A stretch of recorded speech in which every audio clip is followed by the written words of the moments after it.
Les autorités irakiennes ont organisé hier le premier vol de rapatriement de migrants qui, depuis les forêts glaciales de la Biélorussie, tentent de rejoindre l'Europe. L'appareil s'est posé à Bagdad, en provenance de Minsk.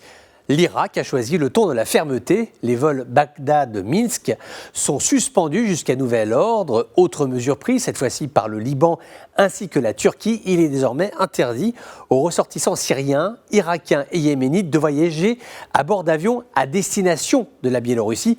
Impossible de monter à bord, sauf s'ils disposent déjà d'un titre de séjour légal en Biélorussie. Ankara connaît déjà une situation difficile avec les migrants.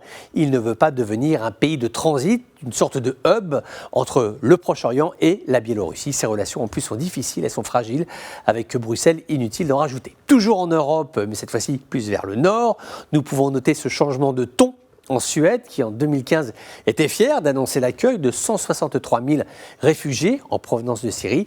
Les autorités du pays se plaignent aujourd'hui du manque d'intégration, disent-elles, de ces populations et les appellent à faire des efforts en participant par exemple à l'apprentissage du suédois ou en se joignant à l'effort industriel du pays. Au Danemark, voilà des mois que des mesures sont prises pour rapatrier les migrants syriens vers leur pays d'origine. De son côté, la Pologne campe une position ferme. L'Union européenne la soutient. Paris et Londres vivent une nouvelle passe d'armes au sujet des bateaux de migrants illégaux qui tentent de rejoindre l'Angleterre, car le pays a bonne réputation. Une fois la frontière passée, la vie là-bas est plus facile, le contexte social est plus tolérant, les communautés étrangères en Grande-Bretagne sont déjà très importantes, très implantées. L'île britannique est clairement une destination de choix. Alors, comment peut-on s'expliquer une telle rétractation sur cette notion d'accueil des réfugiés ? Certainement, l'un des facteurs explicatifs est l'absence de perspective d'un retour, parce que les lois sont claires. En Europe, un réfugié est une personne accueillie dans le cadre d'un séjour temporaire. Des Syriens, des Irakiens, des Yéménites ou encore des Afghans ont été accueillis pour les protéger de la guerre. Mais l'idée, en tout cas, pour les Européens, c'est que ces gens rentrent un jour chez eux.